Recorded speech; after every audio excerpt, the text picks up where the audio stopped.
You're not even looking at the notes. Yeah, but you need to tell people what content is.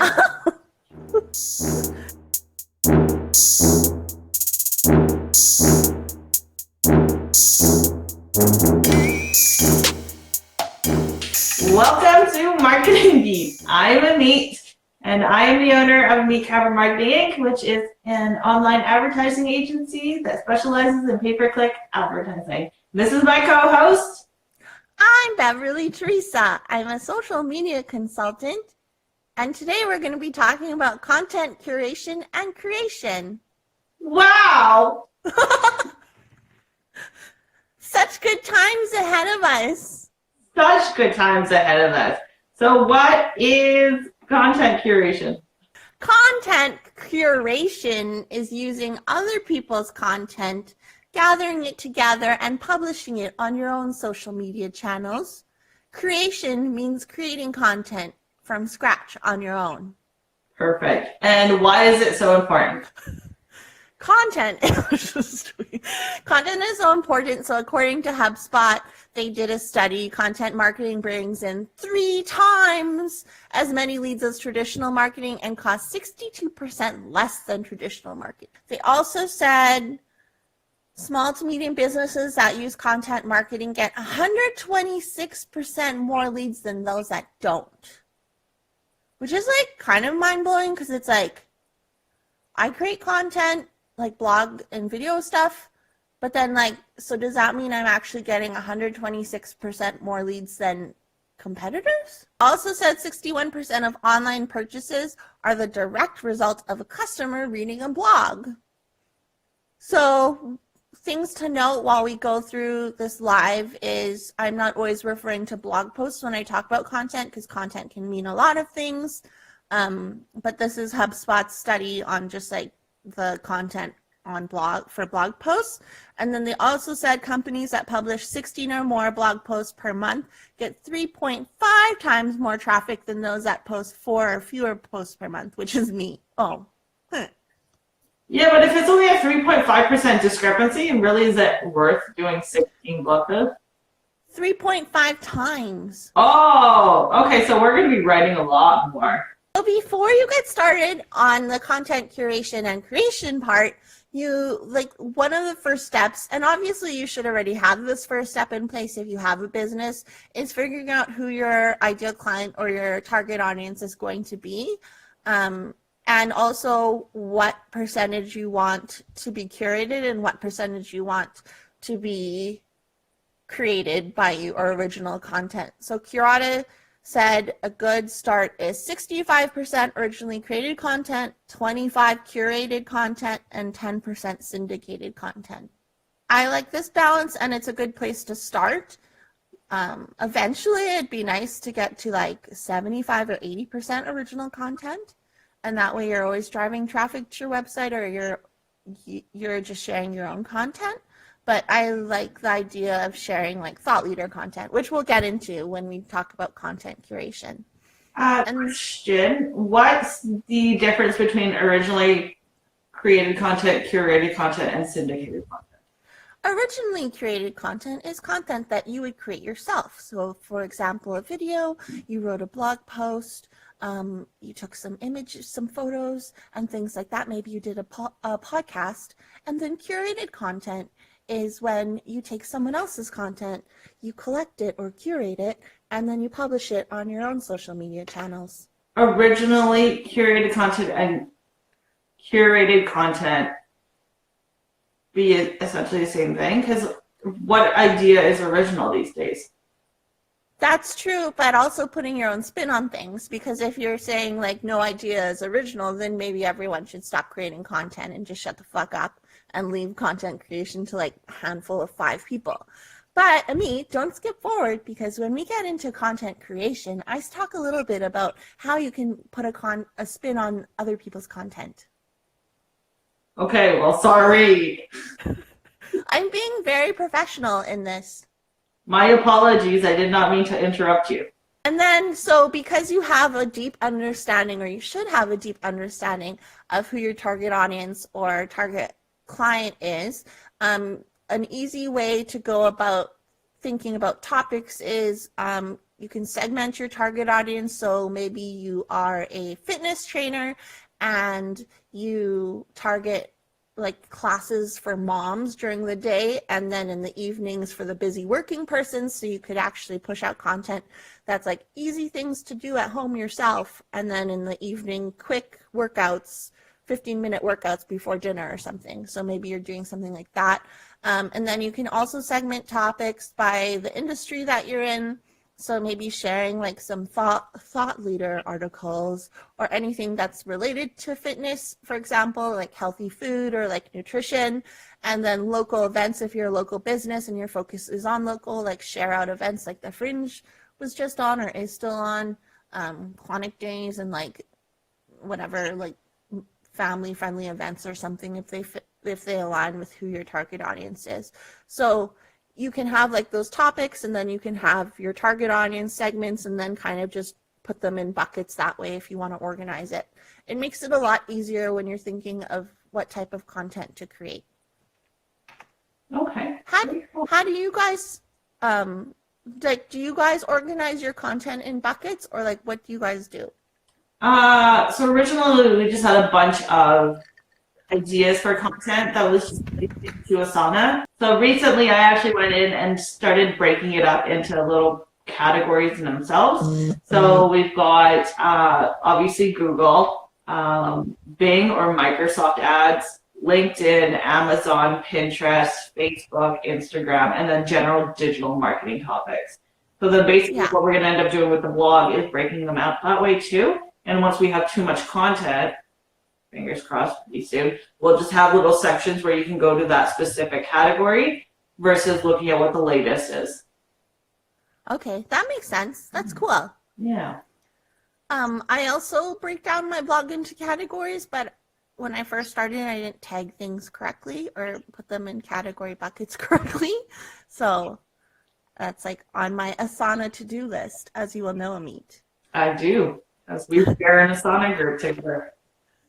So we'll talk about content creation first. So pretty much like before you even write content or create content, whether it's a podcast, a blog post, or a video or something, figure out what the purpose of the content is and like what action you want them to take from it and how it's going to be helpful to them.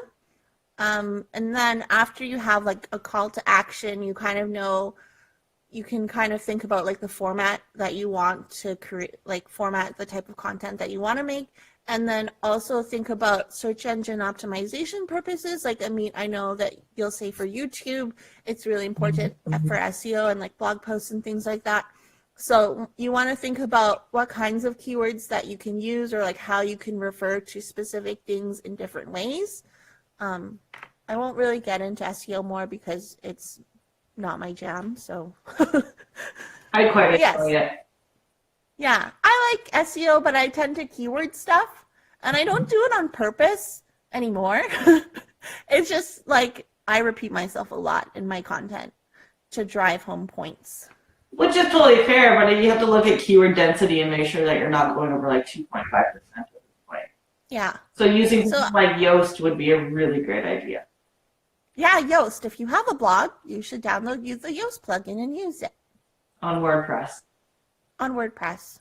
If you're on Squarespace, fuck that shit. Yeah, you ain't getting Yoast. Or Wix. Weebly. Weebly. Oh my God, I like Weebly. And then again, like I was saying, I'm not always referring to blog posts when I talk about content. I can mean video, podcast, or maybe audio content in general. Photos, there's infographics, graphic design, like images and things like that.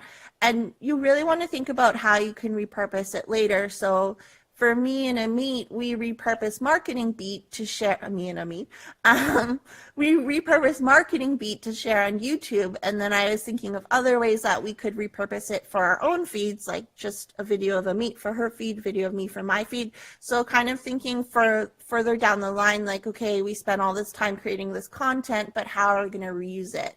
And we also put the videos from YouTube on our websites and then write a little blog post under them. Well, I have to still do that, but they're still up there. I just have to write them into ones that are already related. Pardon? I've started to embed them into blog posts that are like closely related. Some ideas on topics to write about or to make a video about, podcast about are, I like this one, interview people and then like in exchange for their time, tell them you'll give them a link to their website. And some people don't understand this, like why is that so important? But it's like good for your domain authority. And then another thing was that when like a few years ago, other agency in Edmonton stole my quote that was on an interview I did, and then they never put my name next to it or anything. And they're like, explain that. How did that work? So they were like, I think they took a screenshot of it, and then they're like, this is how we feel about social media, and it was like something about building your audience and being authentic and stuff, and then they showed it, and I was like, dude, I fucking said that. I'm like, this sounds familiar, and I was like, oh my god, you fucking stole that from my interview. And it's like, you didn't think I would find out? That's interesting. We can talk about that later offline. I'll tell you who that was. Yeah, I want to hear all about that. So then interviewing people, and that's a really good way also to network and connect with people that you might not necessarily talk to on like a daily basis or regular basis. Yeah. Using Quora, I really like Quora to find topics that are most asked about, or you can actually look at recent posts in Quora and then write a blog post about that question and then link your post in the Quora answer. And then it's not like you're spamming. You're just like, oh, I wrote a blog post on that. Here, check it out. Yeah, so strategy. Yeah, and I've been doing that in Facebook groups too, just because I'm like, I know that in this Facebook group are like my target audience or people who want consulting. So I'll just like figure out what they want to talk or figure out what they're asking about. Do you like a really quick snippet video or something, or even just like a blog post? Or I might have an old blog post that I just enter in a little bit more info in, and then I'm like, oh yeah, I mentioned that in my blog post, and it's not like you're spamming or anything because you're actually trying to give them value. You can also think about the most commonly asked questions that clients ask or potential clients ask or your target audience is confused with, like for social media, how do I get more followers? So then maybe you do a post that talks about getting more followers. You can also do and ask your audience what they want to hear about. So putting a call out on Instagram or Twitter or even like your Facebook group. In my Facebook group, I did like, what do you want to see lives about? And then I put like 5 responses and I got them to vote. So then now I know when I plan my Facebook lives for my Facebook group, I know like what kind of topics to center them around, and if I wanted to do that for my blog, I could also do a poll like that, or just like an open-ended question where people just fill things out. I actually did Survey Monkey. I did a Survey Monkey like a couple years ago, and it was just like I sent it out to people and I was just like, fill in the survey, and it was like, what do you struggle most with when it comes to social media? And then I figured out like what the top answer was, and then I created content around that, and I'm still creating content around their struggle. So that was really helpful. So you can do like some market research that way. And then headlines. So testing your headlines, making sure that they're not like clickbaity, but you want people to click. So it's like the ultimate guide to PPC or the ultimate PPC dictionary, or maybe instead you call it PPC terms you might not know or something like that. So continually testing out headlines for your posts and also like the titles for your YouTube videos and things like that. And you can see if you changing that one little thing actually changes the amount of traffic, increases or decreases it. So it's all about testing for headlines. I don't really do a lot of headline testing. It's mostly just like for the Pinterest image, I'm going to try and write this on the Pinterest image and see if it gets clicks. And if it doesn't, then maybe I'll make another Pinterest image for that same post. Making sure you update frequently. I know Ameet does her blogs on Mondays and Fridays, apparently, and I just do them whenever. So being consistent, and that's like all social media too, like not just for creating content, but on your channels, you want to make sure that you are consistently putting out tweets, or like you're posting consistently on each of your channels. So Charlie Grinnell, my homeboy from Right Metric, he was saying content isn't king, distribution is king. And I was like, that's right. Like, you can have a really strong piece of content, whether it's like a video or blog post, whatever, but if you're not distributing it or promoting it, no one's going to give a shit. So remember, like, promotion is so important. Yeah. You can use tools like Missing Letter or Meet Edgar or whatever, like those tools where it's just like they schedule your content for you. And so if you have an evergreen blog post or an evergreen video, you're still sharing it a year from now, or you're still sharing it a month from now when it's still relevant to your audience. Yeah. Does that make sense, Ameeters? Totally makes sense. Okay. So let's move on to curation, shall we? Yay! So again, for people just joining us, content curation is finding content from other sources, curating it or collecting it into a nice little soft bundle and sharing it out on your own social media. It kind of sounds like you're getting ready to like hop on some adult hotline. Types of curation include resharing other people's posts. So maybe Ameet wrote something great and valuable, usually just funny, and I just reshare it out to my audience. And then so resharing other people's content, but making sure that that person isn't your direct competition. So like, I'll reshare Neil Patel stuff, and obviously, like, I'm not in competition with Neil Patel. I wish I was, but because he's a thought leader in our industry, or an industry leader, it kind of makes you a lot. What'd you say? It's an industry stealer. So it kind of, then you're like, okay, then people know, like, oh, she follows Neil Patel or whoever it is, Grant Cardone or something. So it just aligns yourself with those brands. And then resharing user-generated content. So if you are a product, oh, I saw your SAS comment. If you are a product or, no, wait, sorry. If you're a product or service, doesn't matter.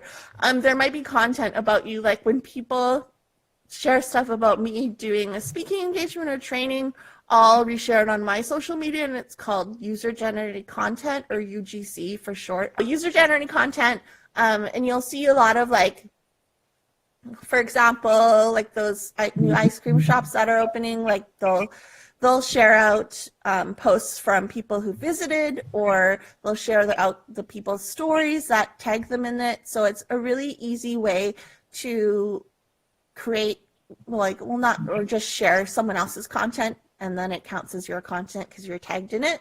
And it also makes your fans or clients or whoever, makes them feel important that you actually care about them as well. Before, we were talking about repurposing content and like how you can reuse it later in the future. Repurposing old content is also a way to curate things, because you can just make like a really quick video talking about it and then driving them to go read that blog post. Or maybe you take a snippet from the old video because you're curating your own old content and you update it a little bit and then you publish that out. And then there's tools for curation as well.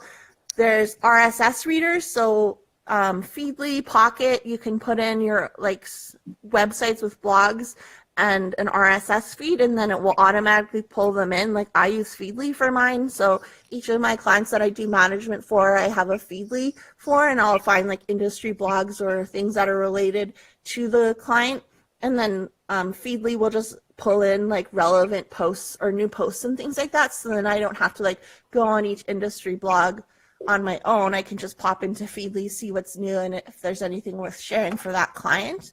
And then Postplanner, it's a content curation tool. I've talked about it before, but they curate content, and they'll curate content, and as long as it has performed well, like recently or in the past, they'll include it on the feed, so you can just kind of pick and choose. Again, it's not like for every industry, but it does have some industries that it does really well. And if you're looking for engaging content, they actually pull a lot of really good articles for that. And then again, industry blogs and websites. So if you are a telecommunications company and these are all the partners that you work with, like Harris, JVC Kenwood and like all these different communication companies, you can actually go on their websites, find out like, oh, they have a new product. Maybe you want to post about that new product because you'll be carrying it or you're a supplier for them. Or maybe they did a case study and you can share out something from them as well. So it's just a matter of getting creative on where you're finding your content and how you're repurposing it for your own social media. Okay. So we have a question. Does content consistency help posting, i.e. every day at a certain hour, etc.? We talked about consistency earlier, and yeah, you want to be consistent and update frequently, just because, like, if you think about the lifetime of a tweet, I think on average, like when I last checked, it was like 19 minutes. But you can imagine like someone who follows over 1,000, 2,000 accounts, that content, the content lifetime on Twitter is going to be really low because there's so much other noise going on, so it pushes it down. So you definitely need to update often and update frequently for platforms like Twitter and things like that. And then also with Instagram, they work on that algorithm, so you want to make sure that you're sharing the most valuable or like popular things so that you show up on people's feeds as well. So I think like also like if you haven't updated your Instagram account in like 3 weeks, maybe it's time you post something, or set like a schedule for yourself. Even if you're doing 1 blog post a week or 2 blog posts a month or 3 blog posts a month, that's fine as long as you're keeping it consistent. So like it's not about filling time buckets and being and just like farting things into the air and hoping someone will smell it, Idris quoted. It's about like actually spending the time to create good content that's valuable to your audience and find content that they would find educational or they would appreciate or could use some way in their everyday life. Totally fair. Yeah. Thank you for answering that. You're welcome. Where were we left off? That's all. Oh, that was it. That's it. What are we talking about next week? Next week, we're finishing off our series on lowering CPA. We're going to be going over automation, using automation to lower your CPA, but also if you've got more time. So essentially what I was doing before was like short-term tactics, long-term tactics, and now the last 2 are going to be automation. And if you've got a ton of time to focus on actually lowering your CPA, things you should do to do that. What's CPA, Ameet? CPA is cost per acquisition, aka CPL, which is cost per lead. And if you missed the last couple of videos on PPC, you can go to our YouTube page, link in both our bios, and watch the videos there. Yeah. Right? Every and also day we drop a new video, which is last Wednesday's other video, and we're totally over time. I'm sharing my fruit fly trap. Yeah, she's killing. Okay, bye. Till Bye, see you next Wednesday. Bye.